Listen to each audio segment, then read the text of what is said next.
देखिए, संविधान नियम में आपका ये उपनिधान तक बताया गया था, उसको आगे बढ़ाया जाए। अब आपका जो है गिरवी रूपी उपनिधान पढ़ना है। इधर से भाई क्वेश्चन बनता है जो लास्ट में आपका बताया गया था।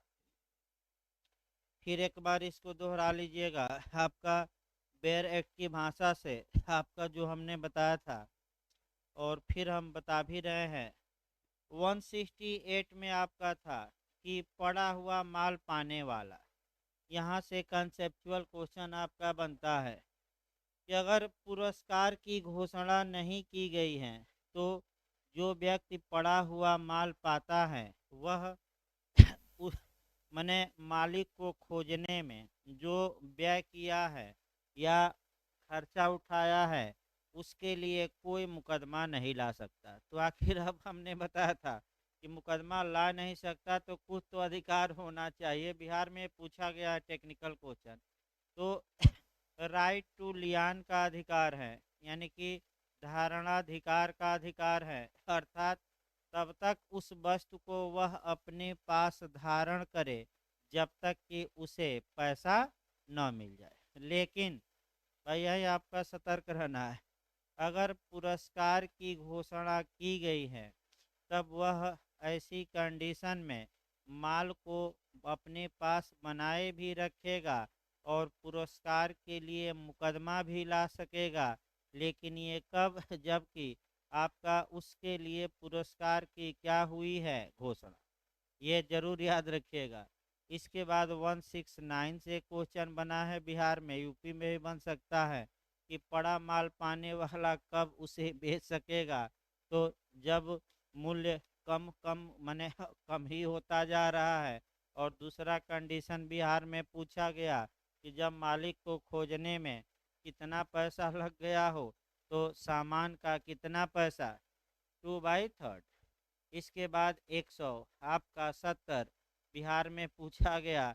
अब सामान्य धारणाधिकार विशिष्ट धारणाधिकार का सेक्शन पूछा गया तो विशिष्ट धारणाधिकार दे तो आपका 170 और सामान्य धारणाधिकार दे तो 171। विशिष्ट मैं बताया था कि केवल और केवल उसी वस्तु पर वह व्यक्ति रोक सकता है, सामान्य में अन्य भी वस्तुएं रोक सकता है जो उपनिधाता की वस्तुएं उपनिहिती के पास है। जैसे टीवी है, टीवी बनाया, और अगर उपनिहिती के पास उपनिधाता का फ्रिज है, रेडियो है, तो सभी वस्तुओं को देने से क्या कर सकता है, इनकार, और कहेगा कि पहले हमारा क्या दो, पैसा। तो ये सामान्य धारणाधिकार सेक्शन बिहार में पूछा गया है, जरूर याद रहे। विशिष्ट आए तो 170 और सामान्य आए तो 171। अब आइए आपका जो ये उपनिधान आपको हमने, हाँ इसके बाद 163 भी रिपीट कर दिया जाए कि गाय के साथ क्या करना पड़ेगा बछड़ा भी वापस, यानी कि उपनिधाता उपनिहित माल में हुई वृद्धि या उससे हुए लाभ का हकदार होगा। यानी कि अगर उपनिधाता ने, बेलर ने बेली को सामान दिया, उस सामान में कोई वृद्धि हुई तो उस वृद्धि का भी हकदार बेलर होगा, उपनिधाता होगा। गाय दिया, गाय ने बछड़ा भी दे दिया, तो उपनिहिती किसको वापस करेगा, केवल गाय को कि बछड़े को कि दोनों को, दोनों को। सेक्शन याद रखिएगा, पूछा गया कौन सा, 163। अब 172 आ जाए, गिरवी देखा जाए। गिरवी मने प्लीज, तो गिरवी होती क्या है आपका गिरवी वैसे मैं बता चुका हूँ मार्गेज बताते समय। देखिए, अगर समव्यवहार, अगर चल संपत्ति को रखकर पैसा उधार लिया गया है तो गिरवी, और वही समव्यवहार अगर अचल संपत्ति के बारे में है तो बंधक। एक एक उदाहरण देखिए। ए के पास पैसा नहीं था, वह बैंक में अपने मकान का कागज रखा और पैसा लिया, तो यहाँ जो बंधक रखा गया है वह आपका क्या है, अचल संपत्ति। तो ये समव्यवहार मार्गेज होगा। गारंटी के तौर पर अचल संपत्ति रखी जाएगी तो क्या होगा, मार्गेज। और टीपीए, भाई बंद कर दीजिए लाइव क्लास। टीपीए के किस धारा से आपका कह सकते हैं मैंने गवर्न होगा, तो टीपीए की धारा 58 से लेकर 104 तक। और अगर मान लीजिए कि पैसा ए के पास नहीं है, वह बैंक में सोना रखा, बैंक से उधार पैसा लिया, तो गारंटी के तौर पर चल संपत्ति रखा है सोना, तो ये संव्यवहार क्या होगा आपका, बंधक नहीं, क्या होगा, तो गिरवी किसकी होगी, चल क्या चल, चल बंधक। तो बंधक कहाँ से गवर्न होगा, टीपीए, और गिरवी रहेगी तो कॉन्ट्रैक्ट।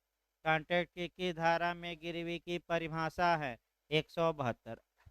तो गिरवी अब यानी कि प्लीज कहा जाता है, जो गिरवी रखता है सामान, जो सोना रखा है उसे पणयमकार यानी कि पावनर, और जो जिसके पास सोना रखा गया है उसे पावनी यानी कि पणयमदार कहा जाएगा। तो एक उदाहरण बना लिया जाए, सबसे अच्छा एक उदाहरण उसी पर सब चला दिया जाए। ए के पास पैसे की कमी थी, इसने बी के पास सोना रखा गारंटी के तौर पर, और बी से 1000 रुपया उधार लिया, तो आपका ए को, ए का क्या नाम दिया जाएगा, पणयमकार यानी कि पावनर, बी को क्या नाम दिया जाएगा, पणयमदार यानी कि पावनी, और आपका मैंने संपत्ति क्या रखी गई है, गिरवी की संपत्ति कौन है, सोना, और धन कौन है, 1000 रुपया, ये क्या हुआ है, धन। जो गारंटी के तौर पर क्या रखा गया है, सोना, उधार कितना लिया गया, 1000, तो ए का नाम। अब देखिए, किसी ऋण के संदाय के लिए या किसी वचन के पालन के लिए प्रतिभूति के तौर पे यानी कि गारंटी के तौर पे माल का उपनिधान ही गिरवी कहलाता है। क्योंकि कॉन्ट्रैक्ट में गुड्स या माल परिभाषित नहीं है, तो तुरंत आपको जाना पड़ेगा माल की परिभाषा के लिए माल विक्रय अधिनियम 1930 की धारा 27, बिहार में तो कई बार आया है, उसको लिखना हो तो लिख सकते हैं बैरक पर, कि जो ये गुड्स या माल आया है इसको कहाँ परिभाषित किया गया है, तो कॉन्ट्रैक्ट में नहीं, आपका माल विक्रय अधिनियम की धारा 2 के क्लाज 7 में। ये बिहार में कई बार क्वेश्चन आ चुका है, अंदर से भी पूछा गया है कि माल में क्या शामिल है, केवल यही नहीं, 27 2 का कौन सा क्लास, 7 किस कानून का, माल विक्रय अधिनियम 1930 फिर एक बार बताइए कि माल विक्रय के बारे में पहले प्रावधान कहाँ था, कॉन्ट्रैक्ट में, किस अध्याय में था, 7 में, किस धारा से किस धारा में, तो 76 से 123। कब इसे निश्चित किया गया, एकदम रट्टा 1930 में। अब नया कानून बना दिया गया है, इतना एकदम एकदम रट्टा होना चाहिए, जैसे 7 क्वेश्चन हमने एक बार सांस में बनाया, तो आपको भी एक बार में 10 क्वेश्चन अब कम से कम क्या होना चाहिए, याद। अगला देखिए आपका, उस दशा में उपनिधाता पणिहमकार कहलाता है। तो किसने सोना रखा है इस उदाहरण में, ए ने, तो उसे क्या कहा जाएगा, पावनर, और जिसके पास सोना रखा है उसे पावनी, तो उपनिहिती क्या कहलाएगा, पणियमदार आपका। इसके बाद आपका कह सकते हैं कि जो पूछा जा सकता है 178 और 178A, दो धाराएं और याद रखिएगा, इधर 172 याद रखिएगा, 172 के बाद मैं बता रहा हूँ दो धाराएं, 178, 178A। 178 में जो बिहार ने पूछा, काफी अंदर घुसकर पूछा, कौन सही नहीं है, यानी कि 4 ऑप्शन दिया और पूछा कि कौन सही नहीं है, और सही नहीं है के लिए पूरा बैरक पढ़ना पड़ेगा। तो फिर एक बार सेक्शन भी पूछा गया है, वाणिज्यिक अभिकर्ता द्वारा गिरवी की धारा में 178, शून्यकरणीय संविदा के अधीन कब्जा रखने वाले व्यक्ति द्वारा गिरवी 178A। फिर एक बार याद रखिए, इसको दोनों धाराएं पूछी गई हैं बिहार में, यूपी में भी आ सकता है, कि वाणिज्यिक अभिकर्ता द्वारा गिरवी किस धारा में, 178, शून्यकरणीय संविदा के अधीन कब्जा रखने वाले व्यक्ति द्वारा गिरवी किस धारा में, 178। वाणिज्यिक अभिकर्ता, अब ये पूछा गया था निम्नलिखित में से कौन सही नहीं है तो एक एक शब्दों को मैं तोड़ रहा हूँ। देखिए, जहाँ की कोई वाणिज्यिक अभिकर्ता स्वामी की सम्मत से माल पर या माल की दस्तावेजों पर कब्जा रखता है, यही आपका भरम आया था। गिरवी वाणिज्यिक अभिकर्ता द्वारा होनी चाहिए, ठीक ही है। दूसरा, संपत्ति पर वाणिज्यिक अभिकर्ता का कब्जा स्वामी की सम्मत से होना चाहिए, स्वामी की सम्मत के बिना होना चाहिए। तो क्या सही है, क्या इसमें गलत है, बताइए। स्वामी की सम्मत से होनी चाहिए उस पर कब्जा, जो माल है या जो हक दस्तावेज है, कि स्वामी की रजामंदी के बिना। बिना कहाँ लिखा, सहमत से कब्जा होना चाहिए, ये जो बिना शब्द है ये गलत है।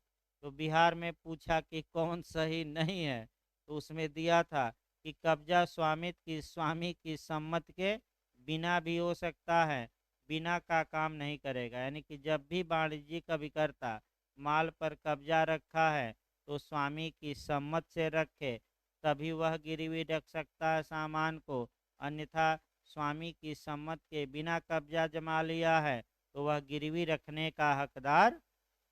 ये नहीं वाला खतरनाक होता है ना आपका, नहीं वाला हम बता रहे हैं, वो तो है ही। तो कौन कौन है वो तो आपका सही हो जाएगा कि उपयुक्त सभी, लेकिन उसी बीच में एक देगा कौन सही नहीं है। तो आप ये देखेंगे कि स्वामी की सम्मत के बिना कब्जा रखा हो, ये ऑप्शन गलत है। क्यों गलत है? क्योंकि कब्जा वह स्वामी की रजामंदी से रखना चाहिए। यही बिहार में अटैक किया था, कई लोग गलत करके आए थे। अगला देखिए, वहाँ वाणिज्यिक अभिकर्ता के कारोबार के मामूली अनुक्रम में कार्य करते हुए रखी गई गिरवी विधिमान्य होगी, मानो स्वामी ने ही गिरवी रखा है, क्योंकि अभिकर्ता का कार्य किसका कार्य माना जाता है? मालिक का। बताइए, अभिकर्ता और मालिक का दायित्व पूछा गया था बिहार में। संयुक्त होता है कि आपका पृथक होता है कि दोनों होता है? दोनों होता है। अभिकर्ता अपने लिए कार्य करता है कि मालिक के लिए? मालिक के लिए। और अभिकर्ता का कार्य किसका कार्य माना जाता है? मालिक का।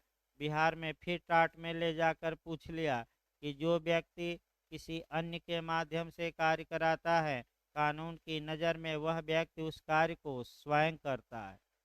ये पूछा गया था बिहार में पिछली बार। अगला देखिए आपका 178 शून्यकरणीय संविदा के अधीन कब्जा रखने वाले व्यक्ति द्वारा गिरवी। तो कम से कम एक संविदा बनाइए जो वाइडेबल हो। तो गुरु चेला से उदाहरण अच्छा क्या मिल सकता है? चेला चीनी हो गया और गुरु क्या रह गए? गुड़। लेकिन इस उदाहरण में गुरु गुरुवाई कर दिए और चेला चीनी होने से बच गया। देखिए आपका, मान लीजिए आपका घोड़ा, आपका सोना ही लिया जाए। चेले के पास 1 लाख का सोना था, गुरु ने उसकी इच्छा को दबाया और वह सोना 10,000 में खरीद लिया। ये जो आपका कॉन्ट्रैक्ट होगा, धारा 16 संविदा अधिनियम के तहत असम्यक कसर से प्रेरित कहा जाएगा। चेले को विकल्प होगा, या तो वह शांति से बैठे कि चलो गुरु जी ही थे, या दूसरा उपाय है कि कोर्ट में जाकर संविदा को क्या करवाए, शून्य, कहे कि हमारा सोना दिलवाया जाए गुरु से। तो साम्य चाहने वाले को साम्य का क्या करना चाहिए? पालन। धारा 64 याद रखिएगा। शून्यकरणीय संविदा शून्य होती है, तो चेला 10,000 लाभ पाया है तो वापस करे कि ना करे? करे, वापस करे। कौन सी धारा? 64। शून्य संविदा में कौन सी धारा? 65। बताया गया है। अभी ये कोई नहीं कह सकता कि सर बताए नहीं थे। फिर एक बार बैक होइए। तो अगर गुरु वह सोना किसी सुनार के पास रख देते हैं और सुनार नहीं जानता कि यह संविदा शून्यकरणी है, तो वह गिरवी वैध होगी, चेले को कोई अधिकार नहीं होगा। लेकिन अगर सुनार जानता है कि चेले की इच्छा को क्या किए हैं? दबाए हैं, तब तो सुनार के खिलाफ भी चेला क्या कर सकता है? आपत्ति, वह आपका मुकदमा कर सकता है। यानी कि आपका सुनार ने सद्भावना में कार्य किया कि दुर्भावना में? तो सद्भावना में कार्य किया है तो सुनार को अच्छा हक मिलेगा, लेकिन दुर्भावना में किया है तो अच्छा हक, दुर्भावना माने जानबूझकर, इस प्रकार आपका इधर गिरवी भी समाप्त हो गई। इसके बाद आ जाइए अब एजेंसी। अभिकरण देखा जाए एक क्वेश्चन बनने का चांस रहता है आपका। अध्याय 10 लास्ट अध्याय एजेंसी के बारे में, अभिकरण के बारे में 182 से लेकर 238 तक, 38 है ना, 238 तक है एजेंसी या अभिकरण। पहले एकदम कॉन्सेप्ट क्लियर रखिए। अभिकरण क्या होता है, पहला क्वेश्चन यही बनता है, पहले कॉन्सेप्ट बनाइए अभिकरण का। अब अभिकरण का मतलब आपका जो होता है मालिक और अभिकर्ता के बीच के संबंध को अभिकरण कहा जाता है। यानी कि प्रिंसिपल और एजेंट के बीच का जो रिलेशन होता है वह एजेंसी इंग्लिश में, हिंदी में अभिकरण कहा जाता है। एक व्यक्ति जो संविदा करने में सक्षम है, जो वयस्क है, स्वचित है, अपना कार्य करने के लिए एक दूसरे व्यक्ति को नियुक्त करता है और वह दूसरा व्यक्ति जो कार्य करता है उस कार्य से वह बाध्य होता है, अर्थात इसका मतलब इनकी जिम्मेदारी पूछा जाता है, संयुक्त भी होती है, पृथक भी। अभिकर्ता अपने लिए संविदा नहीं करता, मालिक के लिए करता है। यानी कि ए ने बी को एजेंट नियुक्त किया, बी ने सी से संविदा की, तो ए और सी को संविदा में बी ने बांध दिया और अपने हट गया। जैसे एलआईसी के एजेंट, एलआईसी का एजेंट आपके पास गया, आपका एलआईसी कंपनी से आपका कॉन्ट्रैक्ट करा दिया। उसके बाद देखिए एलआईसी के एजेंट सबसे अच्छा उदाहरण है आपका, रोज आपके दरवाजे पर आएगा, ये योजना अच्छी है, ये योजना अच्छी है, जब तक आप उब न जाए या जब तक इनकार न कर दें या जब तक आप कोई पॉलिसी न लें। और जैसे ही वह एजेंट पॉलिसी आपने जैसे ही लिया वैसे ही वह एजेंट गायब हो जाएगा, क्योंकि उसका कमीशन बंधा हुआ है। जब जब आप किस्त जमा करेंगे उसका कमीशन कटते हुए उसके खाते में अपने आप चला जाएगा, क्योंकि एजेंट नंबर है, खाता नंबर आपको मालूम भी नहीं चलेगा। तो एजेंट ने किया क्या, आपको और एलआईसी कंपनी के बीच संविदा का निर्माण कर दिया। और किसने नियुक्त किया है एजेंट को, एलआईसी ने। तो जो कार्य एलआईसी स्वयं कर सकती हैं वह किससे करा रही है, एजेंट से। तो एजेंट का कार्य एलआईसी का कार्य, एजेंट के कार्य से एलआईसी क्या होगी, बाध्य होगी, इसमें कोई शक नहीं है। यही आपका अभिकरण होता है। अभिकरण का सिद्धांत इसी को कहते हैं। अब एजेंट एलआईसी नियुक्त कर रही है तो उसके लिए कोई प्रतिफल की आवश्यकता नहीं है। यानी कि अभिकरण धारा 25 कॉन्ट्रैक्ट का अपवाद है। धारा 25 कहती है न्यूडम पैक्टम, नंगा करार, प्रतिफल विहीन करार शून्य होता है। लेकिन एजेंसी या अभिकरण जो अध्याय 10 में है उसका क्या है, अपवाद। अगर मालिक ने अभिकर्ता नियुक्त किया, अभिकर्ता ने अपनी ओर से कोई प्रतिफल नहीं दिया, फिर भी यह करार वैध होगा कि शून्य होगा, वैध होगा, क्योंकि प्रतिफल की आवश्यकता नहीं। जिम्मेदारी याद रखिए, जिम्मेदारी क्या होती है, ज्वाइंट और सेपरेट दोनों। यहाँ एक क्वेश्चन और लास्ट में बताकर तब बेरक शुरू किया जाए। मालिक के लिए यह जरूरी है कि वह संविदा करने में सक्षम हो, लेकिन एजेंट कोई भी हो सकता है, पागल भी, माइनर भी हो सकता है। तो क्वेश्चन ये बनता है कि आपका एजेंट केवल वयस्क होना चाहिए, अवयस्क भी हो सकता है, दोनों हो सकता है, इनमें से कोई नहीं। तो दिमाग स्थिर करके पढ़िएगा, एजेंट वयस्क व्यक्ति भी बन सकते हैं और अवयस्क। तो बताइए ऐसा नियम क्यों बनाया गया कि 18 साल से कम का व्यक्ति भी एजेंट बन सकता है? क्योंकि एजेंट अपने लिए काम ही नहीं करता, किसके लिए करता है, मालिक के लिए। एजेंट का काम किसका है, मालिक का। अगर इसको थोड़ा एविडेंस में एक बात जोड़ दिया जाए, एविडेंस की धारा 10, ठीक है, एविडेंस की धारा 10, एजेंसी के सिद्धांत पर आधारित है, लेकिन वो उदाहरण हम नहीं देंगे।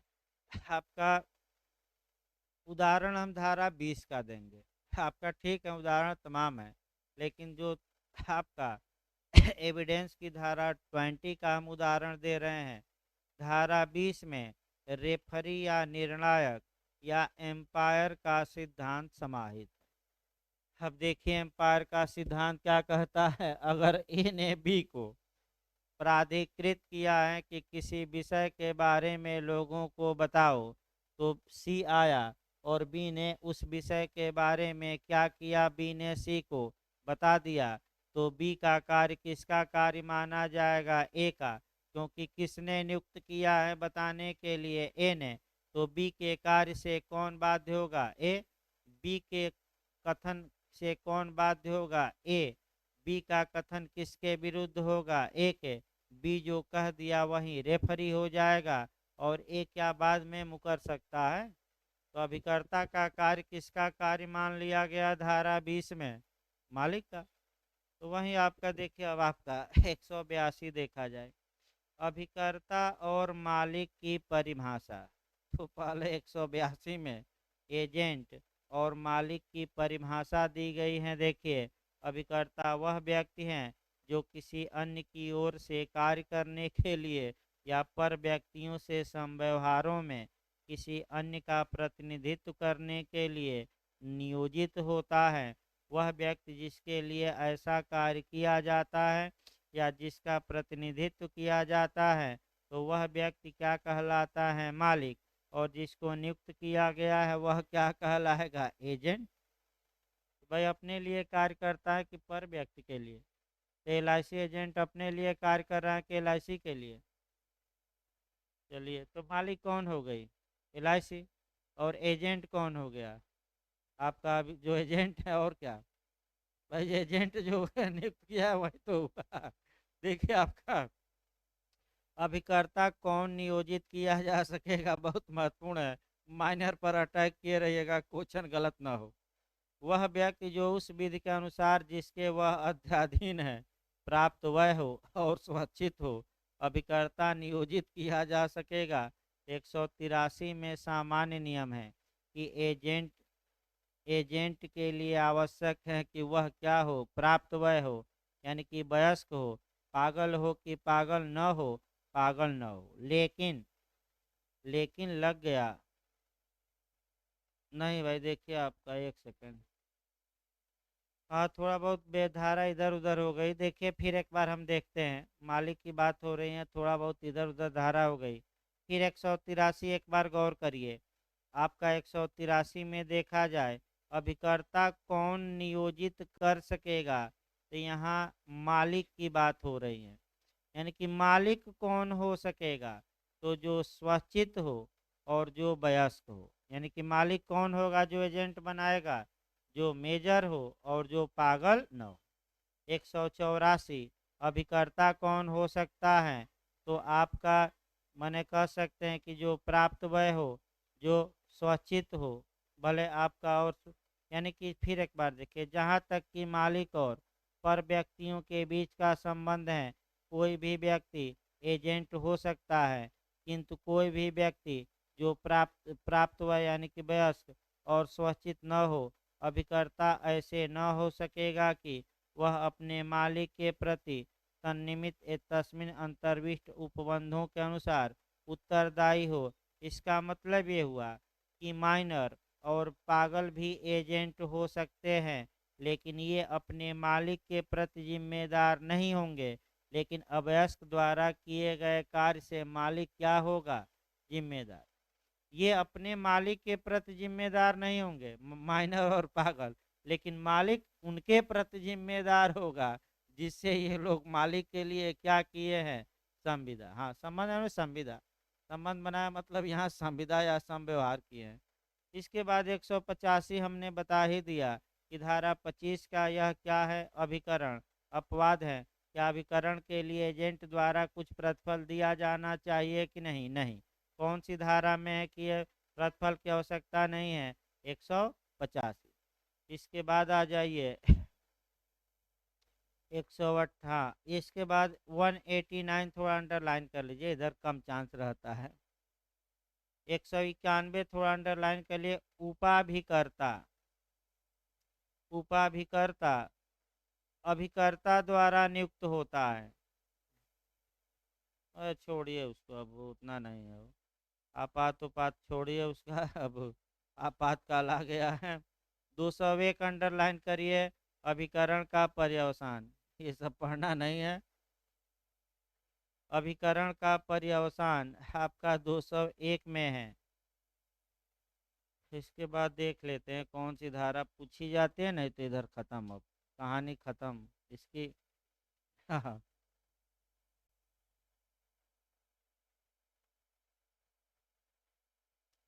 281 लिखिए, नहीं 221।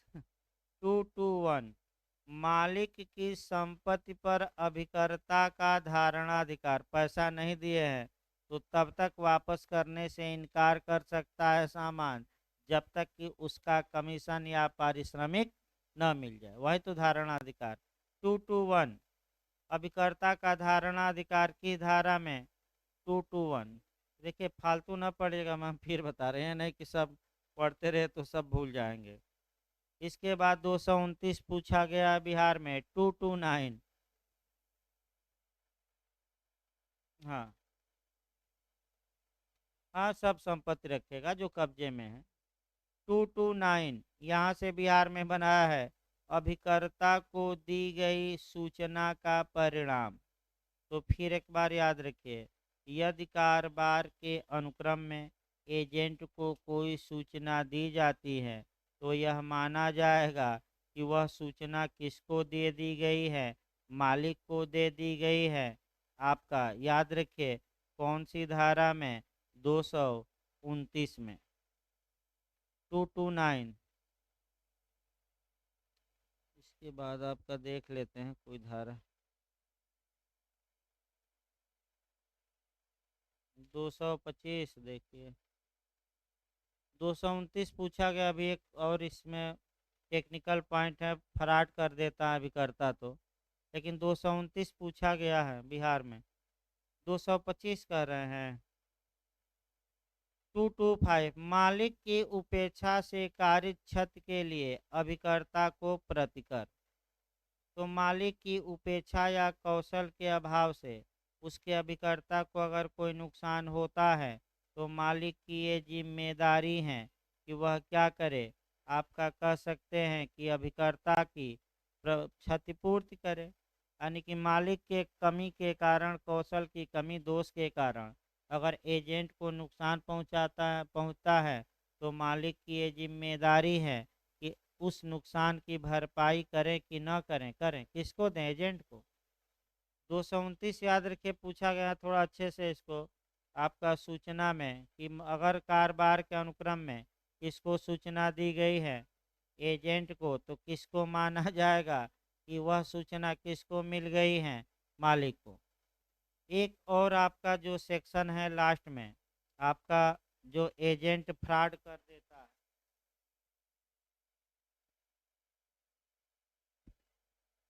238 याद रखिए भाई। 238 पूछा, अभिकर्ता द्वारा दुर्व्यपदेशन या कपट का करार पर प्रभाव। यानी कि अगर मालिक ने अपने किसी व्यक्ति को एजेंट नियुक्त किया और अपने कारोबार के अनुक्रम में अपने मालिक की ओर से कार्य करते हुए अभिकर्ता ने मिसरिप्रेजेंटेशन किया है, यानी कि सेक्शन 18 वाला काम कर दिया, या फ्रॉड यानी कि कपट यानी कि सेक्शन 17 वाला कार्य किया है, तो ऐसे अभिकर्ताओं द्वारा किए गए करारों पर वे ही प्रभाव रखते हैं मानो ऐसे दुर्व्यपदेशन या कपट उन मालिकों द्वारा किए गए हों, किंतु अभिकर्ताओं द्वारा ऐसे विषयों में जो उनके प्राधिकार के भीतर नहीं आएंगे तो मालिक पर कोई प्रभाव नहीं पड़ेगा। बहुत महत्वपूर्ण आपका सिद्धांत है ये। अगर कारोबार के अनुक्रम में अभिकर्ता अपने अधिकार या प्राधिकार क्षेत्र के अंदर, बाहर नहीं, जितना उसको कार्य सौंपा गया है प्राधिकार क्षेत्र के अंदर रहते हुए थर्ड पर्सन से कोई संव्यवहार या संविदा करता है और थर्ड पर्सन से को धोखा देता है, तो उस धोखे के लिए मालिक जिम्मेदार होंगे कि नहीं होंगे? कौन सी धारा में? लास्ट। हाँ लेकिन कब? अधिकार क्षेत्र के अंदर की बाहर?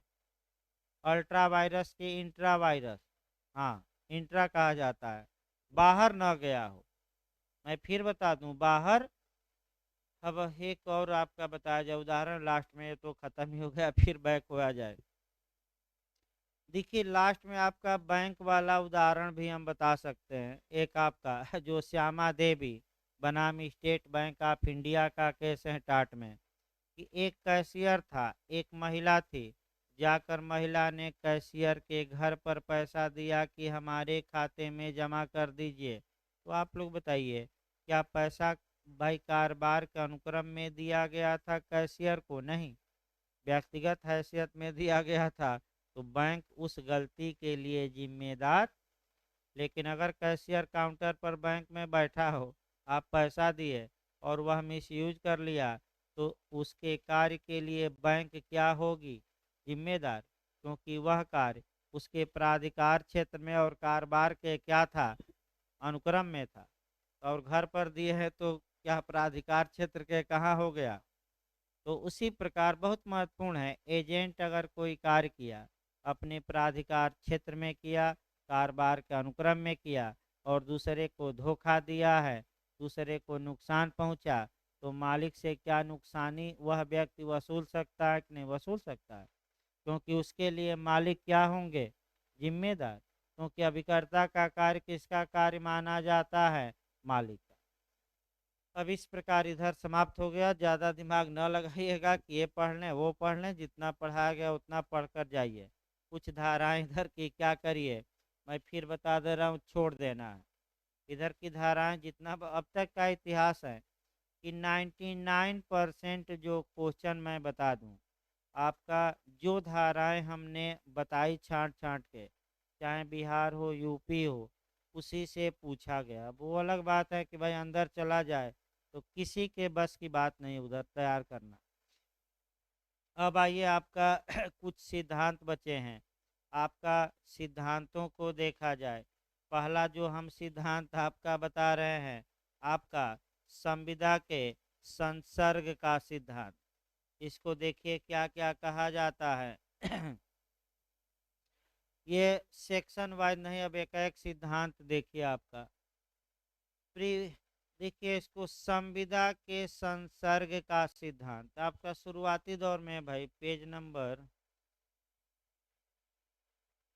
20, पेज नंबर 20 पर जो नोट्स आपको मिला है उस पर पेज नंबर 20 पर है, संविदा के संसर्ग का सिद्धांत। देखिए 20, यहीं एक दो सिद्धांत बचे हैं, इसको भी निपटा दिया जाए ताकि भाई खत्म हो आपका संविदा नियम, तो और भी सब्जेक्ट चलाया जाए।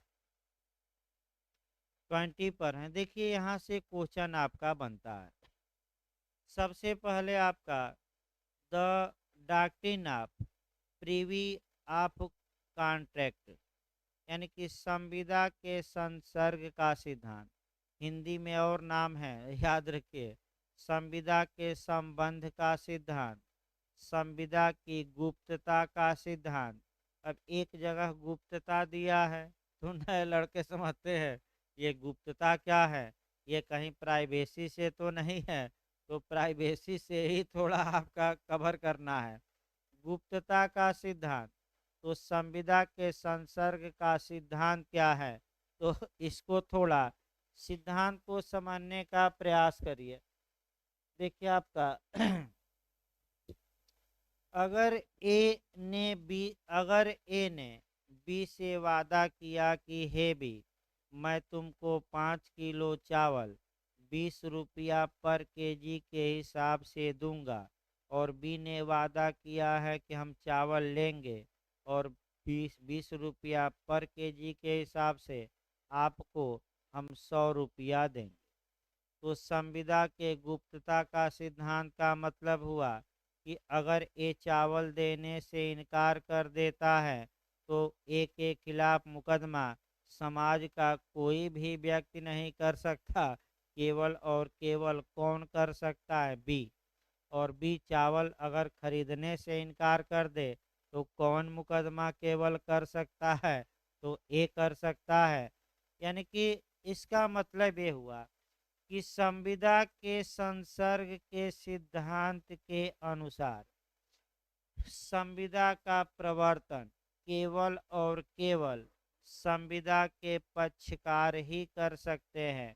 यानी कि संविदा को लागू कराने के लिए जो मुकदमा लाया जाएगा वह किसके द्वारा केवल लाया जाएगा? संविदा के पक्षकारों द्वारा कि स्ट्रेंजर या अपरिचित या थर्ड पर्सन द्वारा? बताइए। संविदा के पक्षकार। अगर इस उदाहरण में हम देखें तो क्या सभी लोग ला सकते हैं कि केवल ए और बी? ए और बी। थर्ड पर्सन क्या ला सकता है? भले ही संविदा उसके लाभ के लिए ही क्यों ना की गई। ये सामान्य सिद्धांत है। अब संविदा के इसी को कहते हैं गुप्तता का सिद्धांत। यानी कि संविदा में गुप्तता होती है। अगर बी ने नहीं पालन किया तो ए मुकदमा लाए, ए ने नहीं पालन किया तो बी। क्या समाज का कोई व्यक्ति ला सकता है? नहीं। इसी को हम क्या कहते हैं? संविदा के संसर्ग का सिद्धांत। अब इसमें भाई कोई समस्या हो तो बताइए, क्योंकि ये कंसेप्ट नहीं आएगा तो आगे जो हम बताएंगे वो भी नहीं आएगा। अब ये जो सिद्धांत है सामान्यतः ये भारत में भी मान्य है और आपका इंग्लैंड में। ये जनरल रूल यही है कि केवल और केवल कौन मुकदमा ला सकते हैं? पक्षकार। थर्ड पर्सन ला सकता है कि नहीं? क्या संविदा थर्ड पर्सन को पहचानती है? नहीं। अरे भाई अभी शांत रहे, अभी पहले समझ लीजिए, अभी पूरा नहीं हुआ, अभी तो सामान्य नियम चला, जैसे जनरल बताया जाए। इसके अपवाद हैं, अपवाद भी याद करना पड़ेगा, केस भी। ये जो नियम है ये मैं बता दूं आपका, कह सकते हैं कि ये नियम भारत और इंग्लैंड दोनों में लागू है। इस नियम की उत्पत्ति केस याद करना है, पूछा जाता है कि संविदा के संसर्ग के सिद्धांत की उत्पत्ति किस केस में हुई? ट्वीडल बनाम एटकिंसन के बाद में हुई।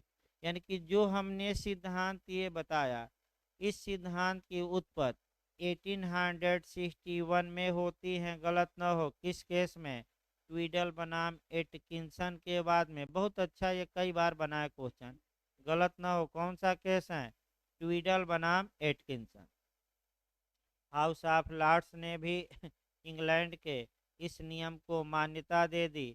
आपका डनलप न्यूमैटिक टायर कंपनी बनाम सेल्फ्रिज के बाद में आपका इस सिद्धांत को मान्यता दी गई। अब भारत में पूछा जाता है कि क्या भारत में आपका मैंने, हाँ नहीं अभी भारत ना आइए, एक और केस है वैश्विक बनाम वैश्विक में भी इस सिद्धांत को मान्यता दी गई। तो इंग्लैंड में कम से कम 3 केस याद रखिएगा। कौन कौन? पहला केस कौन है आपका? ट्वीडल बनाम एटकिंसन, 99% चांस है पूछने का। लेकिन कौन कौन केस हैं? दूसरा डनलप न्यूमैटिक टायर कंपनी, और तीसरा वैश्विक बनाम वैश्विक। वैश्विक वाला भी आया है। भारत में बता रहे हैं भाई, भारत में बता रहे हैं हम, थोड़ा धैर्य रखिए। अभी पहले इंग्लैंड में देख लीजिए ना। पहले इंग्लैंड, इंग्लैंड में तो 3 याद हो गया। कौन कौन? एक तो ट्विडल बनाम एटकिंसन, दूसरा डनलप टायर, और तीसरा वैश्विक बनाम वैश्विक। अब भारत में अभी आ जाए, ये इंग्लैंड में ये सिद्धांत लागू है। जहां तक भारत की बात है, आइए भारत में देखा जाए। भारतीय संविदा अधिनियम की किसी भी धारा में ये बात स्पष्ट नहीं लिखी गई है कि केवल आपका संविदा के पक्षकार ही मुकदमा ला सकते हैं। अतः जब कोई बात कहीं नहीं लिखी रहती तो कहाँ हम इस देखते हैं? न्यायालय के निर्णय। न्यायालय के निर्णय पर आइए, और आपका जो न्यायालय के निर्णय है वह प्रीवी काउंसिल को हम पहले देखते हैं। यानी कि आपका इंग्लैंड में जो कौन थी? प्रीवी काउंसिल। दो निर्णय आया। एक ख्वाजा मोहम्मद खां बनाम हुसैनी बेगम का 1910 का, जिसमें प्रिवी काउंसिल ने ये कह दिया कि भारत में संविदा के संसर्ग का सिद्धांत लागू नहीं होता, यानी कि थर्ड पर्सन भी उस संविदा के लिए मुकदमा ला सकता है जो संविदा का पक्षकार नहीं है। इतिहास पहले समझ लीजिए। पहला केस कौन सा आया प्रिवी काउंसिल का? ख्वाजा मोहम्मद खां बनाम हुसैनी बेगम। क्या कहा गया कि संविदा के संसर्ग का सिद्धांत भारत में लागू होता है कि नहीं? नहीं, यानी कि थर्ड पर्सन भी मुकदमा ला सकता है। फिर एक साल बाद ही निर्णय चेंज कर दिया प्रिवी काउंसिल ने।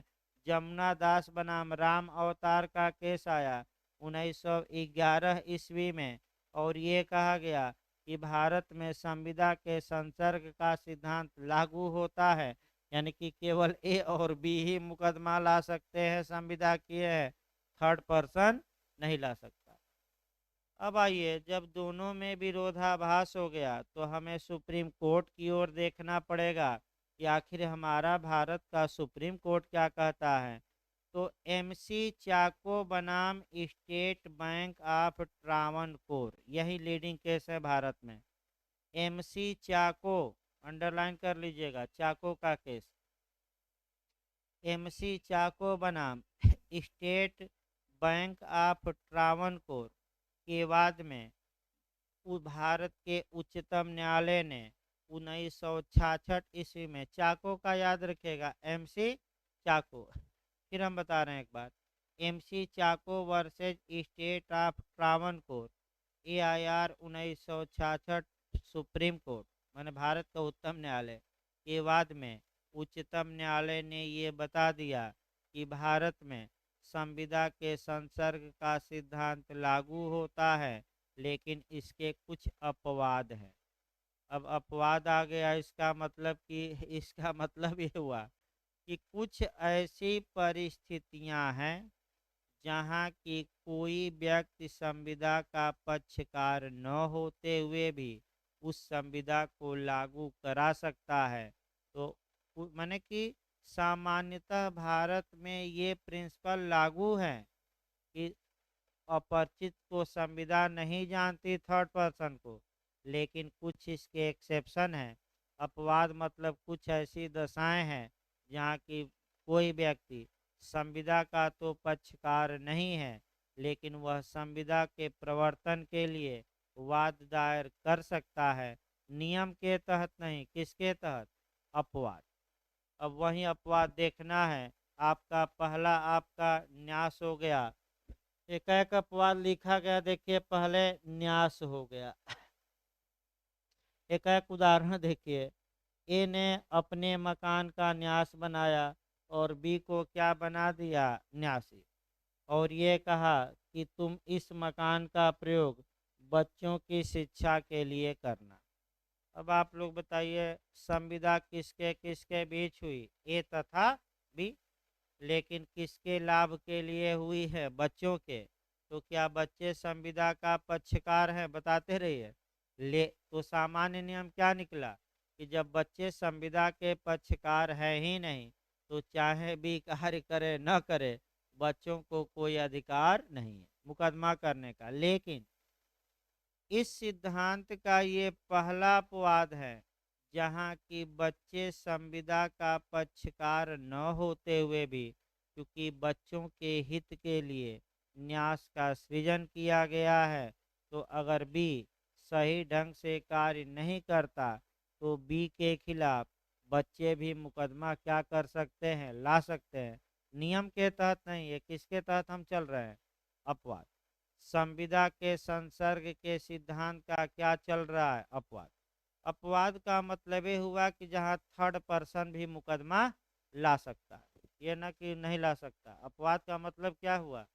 थर्ड पर्सन मुकदमा ला सकता है कि नहीं? तो इस उदाहरण में किसने मुकदमा ला दिया न्यासी के खिलाफ? बच्चों ने। क्या बच्चे संविदा का पक्षकार थे? नहीं। दूसरा देखिए, भार। भार यानी कि आपका चार्ज। तीसरा देखिए, विवाह बंटवारा अन्य पारिवारिक व्यवस्था। विवाह में ही आपका पूछा जाता है समस्या। मान लीजिए कि दो भाई थे और दोनों भाइयों ने आपस में संविदा की कि जब बहन का विवाह होगा तो दोनों भाई विवाह का खर्चा उठाएंगे और 5-5 लाख रुपया देंगे। अब बताइए, क्या बहन संविदा की पक्षकार है? नहीं। तो संविदा के पक्षकार कौन हुए? दोनों भाई। तो अगर ये निकम्मे दोनों भाई पैसा नहीं देते विवाह का, तो बहन क्या इनके खिलाफ मुकदमा कर सकती है कि नहीं? कर सकती है, क्योंकि ये मामला अपवाद में आता है। यानी कि विवाह के लिए आपने समझौता किया, हमारे विवाह के लिए, भले मैं संविदा का पक्षकार नहीं हूँ, लेकिन अपवाद के तहत आकर हम आप पर मुकदमा करके दोनों से कितना वसूल सकती है? 5-5 लाख। अब स्वीकृति तथा विबंध हो गया अभिकर्ता द्वारा की गई संविदा। तो अभी बताया गया अभिकर्ता किसके लिए संविदा किया है? मालिक के लिए। तो भले मालिक पक्षकार न हो, फिर भी मालिक मुकदमा ला सकता है कि नहीं उस संविदा के लिए जो अभिकर्ता ने की है? ला सकता है। इसके बाद भूमि पर प्रभावित संविदा और आपका एनआईए एक्ट के तहत कुछ अपवाद है, आपका ये समाप्त हो गया। अगला सिद्धांत अब देखिए।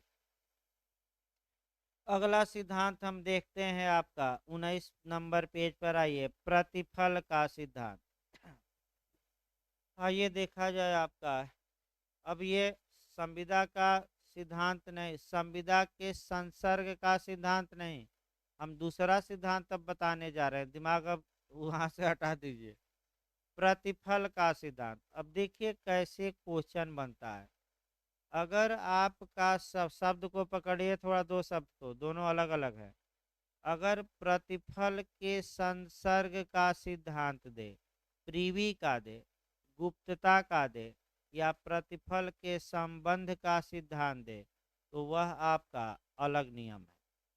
और अगर आपका केवल प्रतिफल का सिद्धांत दे, डॉक्ट्रिन ऑफ कंसीडरेशन, तो वह नियम अलग चलेगा।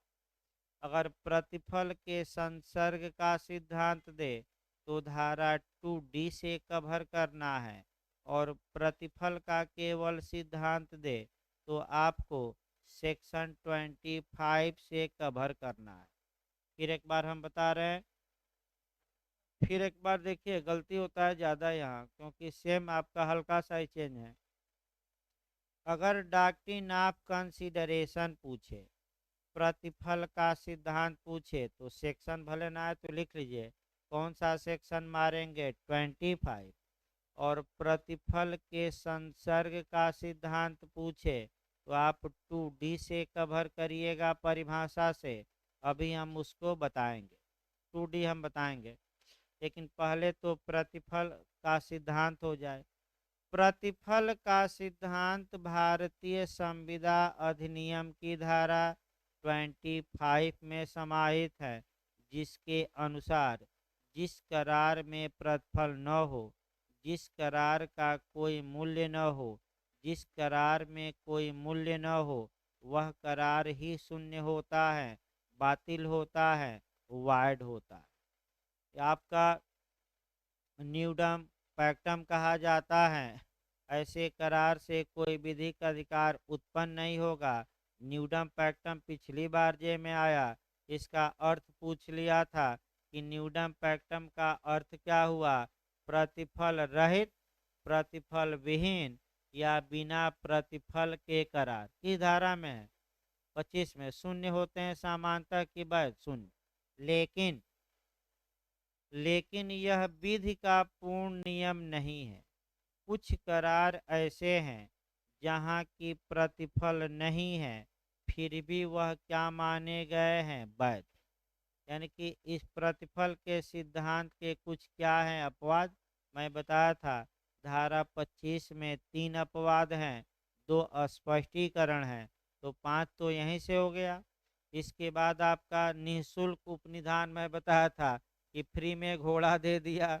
फिर एजेंसी अभी हमने बताया 185, धारा 185 बताया कि अभिकरण के सृजन के लिए प्रतिफल की आवश्यकता है कि नहीं? नहीं।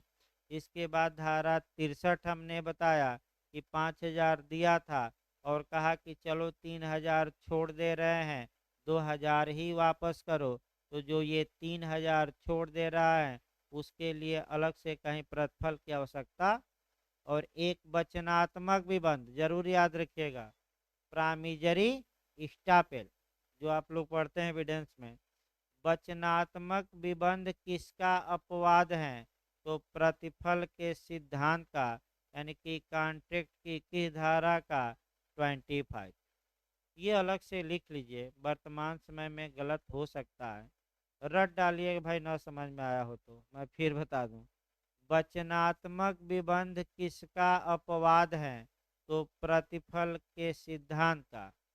कॉन्ट्रैक्ट की धारा पूछे तो 25 का। अब आइए आपका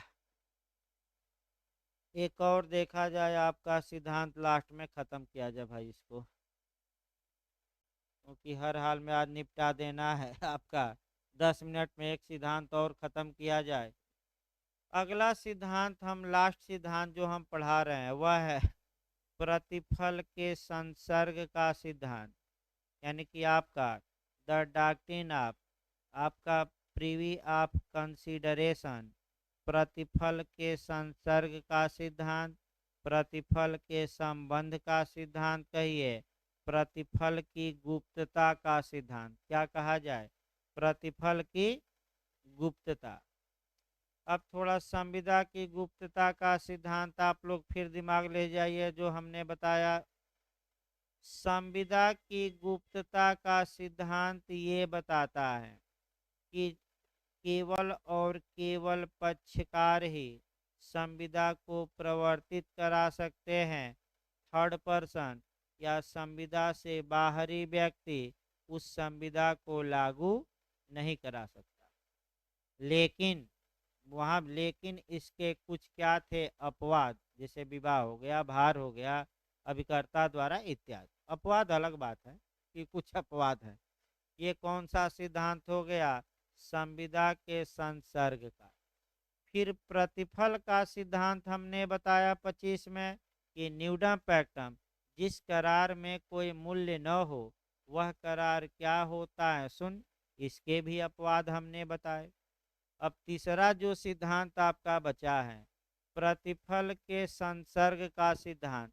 तो पहले तो देखा जाए, ए ने बी से संविदा की कि हे बी, हम तुम्हें 5 किलो चावल देंगे, और बी ने कहा कि इसका मूल्य हम देंगे, प्रतिफल देंगे, कंसिडरेशन देंगे, और कितना रुपया देंगे? 100। तो प्रतिफल के संसर्ग के सिद्धांत के अनुसार प्रतिफल केवल और केवल कौन दे सकता है? वचन ग्रहिता, प्रामीजी। यानी कि प्रति ये जो 100 रुपया ए को दिया जा रहा है, प्रतिफल के संसर्ग का सिद्धांत ये कहता है कि केवल ये प्रतिफल कौन दे सकता है? बी। अगर बी की ओर से 100 रुपया ए को कौन दे दिया? सी दे दिया, तो ये नियम वैध नहीं है। यानी कि प्रतिफल के संसर्ग के सिद्धांत के अनुसार मूल्य या कंसिडरेशन केवल वचन ग्रहिता दे सकता है, अन्य व्यक्ति नहीं दे सकता। ये सिद्धांत है भाई, पहले सिद्धांत दिमाग में बैठाइए, अपवाद अभी ना देखिएगा, भारत में अभी नहीं। ये ना आया हो तो हम फिर एक बार बता रहे हैं, क्योंकि सिद्धांत आना जरूरी है, तब अपवाद पढ़ा जाता है। प्रतिफल की गुप्तता का सिद्धांत ही यही है कि प्रतिफल केवल और केवल कौन दे सकता है? वचन ग्रहिता, यानी कि जिसने वचन को स्वीकार किया है। तो इसमें वचन ग्रहिता कौन है? बी। तो कौन दे? केवल बी। अगर यही 100 रुपया सी दे देता है तो ये प्रतिफल के संसर्ग के सिद्धांत का वायलेशन होगा। अब आइए, अब आपका केस, अब इतना समझ में आया कि नहीं? नहीं तो फिर हम बताएं, क्योंकि इसके बाद ही आगे केस सहित बढ़ेगा। अब आइए, इस सिद्धांत की उत्पत्ति सर्वप्रथम इंग्लैंड में 1617 ईस्वी में डटन बनाम पुल के वाद में हुई। खूब पूछा जाता है, डटन बनाम पुल का वाद किससे संबंधित है? संविदा के संसर्ग के सिद्धांत से कि प्रतिफल के संसर्ग के सिद्धांत से? तो ट्वीडल बनाम एटकिंसन पूछे तो संविदा के संसर्ग, और डटन बनाम पुल पूछे तो प्रतिफल के संसर्ग का सिद्धांत मार कर आइएगा। डटन बनाम पुल पूछे तो क्या मार कर आएंगे? प्रतिफल के संसर्ग का सिद्धांत।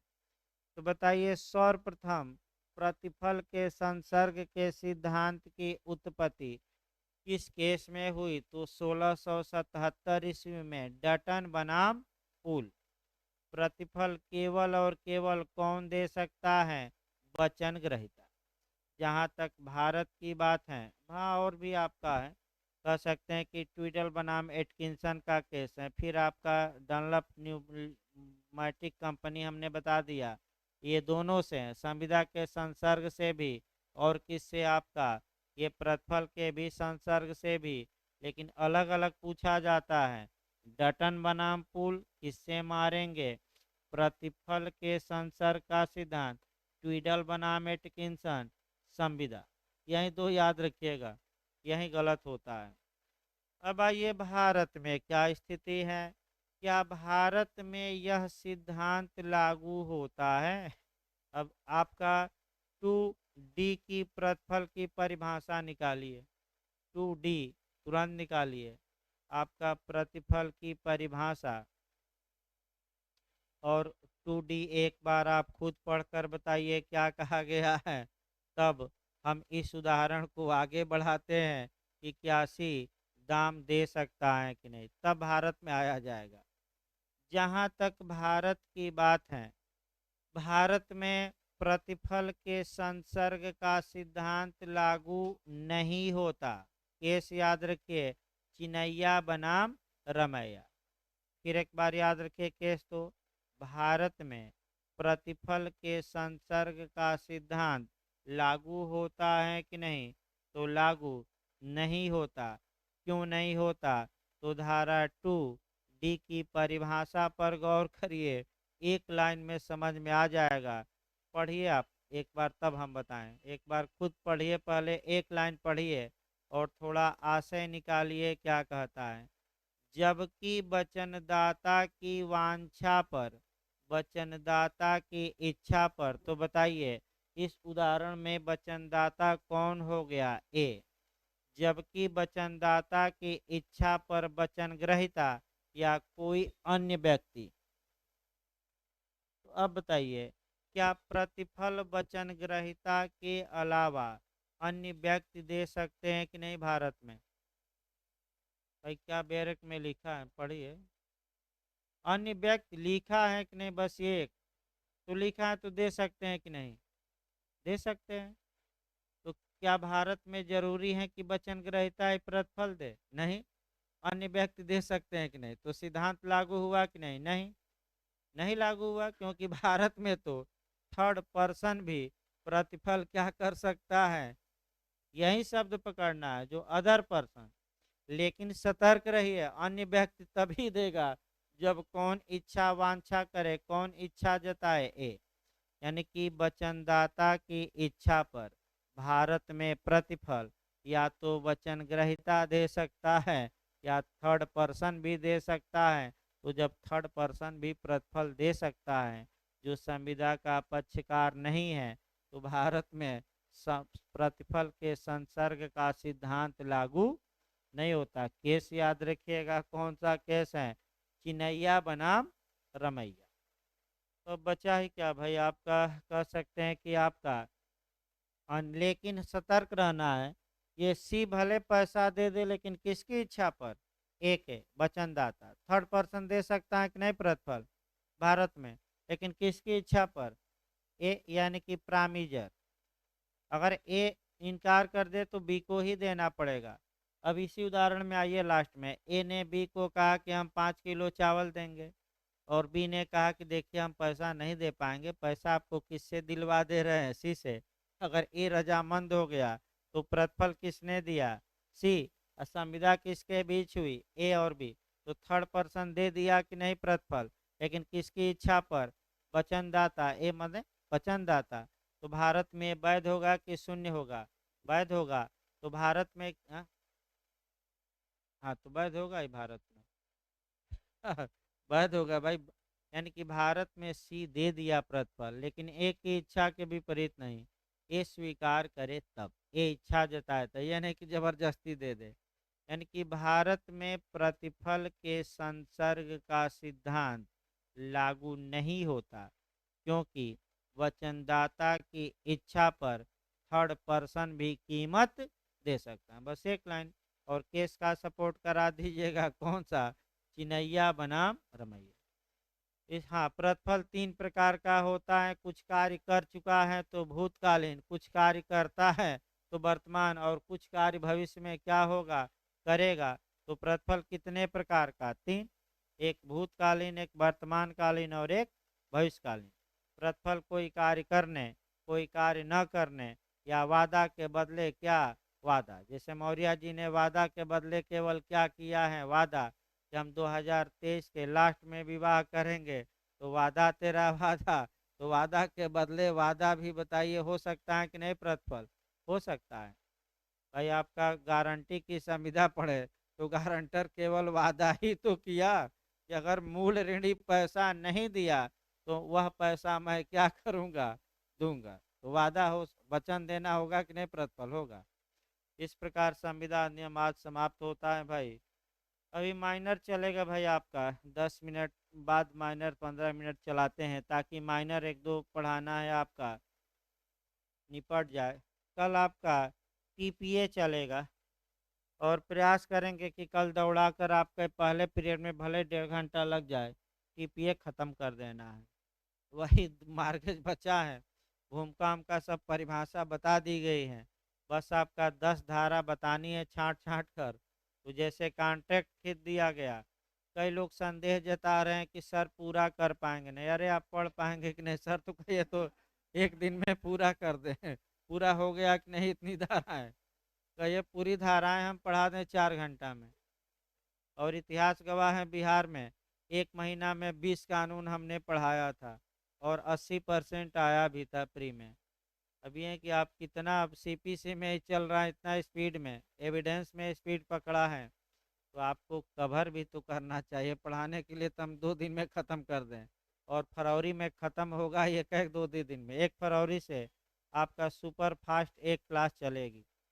एक क्लास रेगुलर थोड़ा, और एक क्लास आपका बस रिवीजन। अब जो लोग नहीं पढ़े हैं पहले से, उनके बस की बात नहीं रहती। बस स्मृति हम ताज़ा कराएंगे।